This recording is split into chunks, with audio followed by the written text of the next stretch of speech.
Oh man, it's the grab bag. So, My Hero Academia Season 3.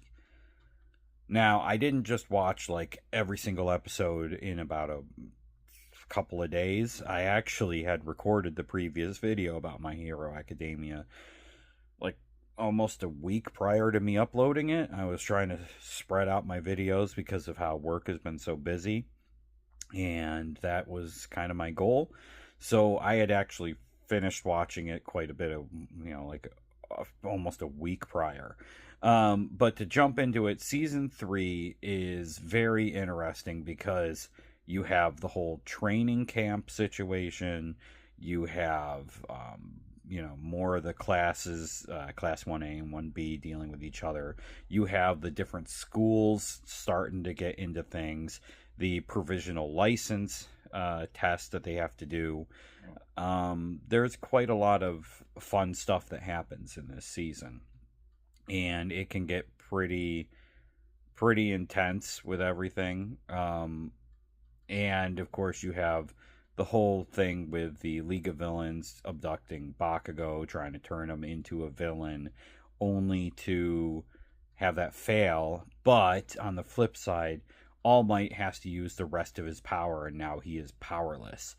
Um, it's definitely building up the story, getting things intense, and shaping up the bad guys to where they need to be. And I am a huge fan of how this season shapes up and the development that happens with Bakugo. Because especially now that I've read the entire thing, I see where his plot is going, and I'm a huge fan of it. Quite frankly, I think he's the MVP of the series. And if you didn't watch my review of the entire manga, then I don't really want to spoil what's going to be happening further along. But Bakugo is probably my favorite character in this series because of how much he changes from this point forward. And that fight that he has with Midoriya, where they're actually going all out against each other, is you feel it, and you understand the reasons, the feelings he has. The fact was he got captured because he wasn't strong enough, and then he's dealing with the fact that All Might use the rest of his power in order to save him, and he feels like the whole thing is his fault.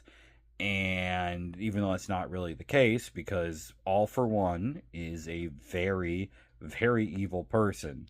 Um, but I do like the story that will be coming up later.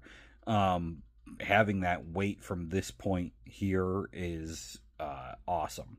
The fights going on, you have, I think the villain's name's Muscular, where basically he can just increase his muscle size crazy, and Midoriya's fighting him. But Midoriya now has to change how he uses his power, because after he fights that guy, he had broken his arm so bad that the doctors were worried that there would be permanent damage.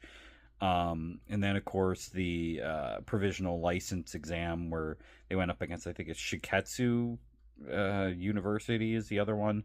Um, there was a lot of good stuff that happened, and of course you get a big glimpse of Twice and Toga, and you start getting more from the villains. And I know that pretty soon there's going to be a heavy focus on the bad guys. I'm not sure if that's going to be season 5 or 6, because I haven't watched that far ahead. But one thing I've got to point out is I'm actually surprised the dub for this is this good in comparison to other animes which I've seen, which have been terrible with their dubs.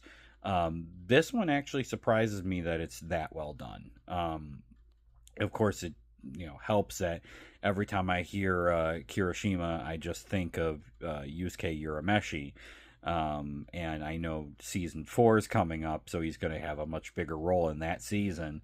So I'm pretty excited to see how this all shakes out. And because I've only seen season 4, I should say I've only watched this subbed originally, and now I'm watching it dubbed.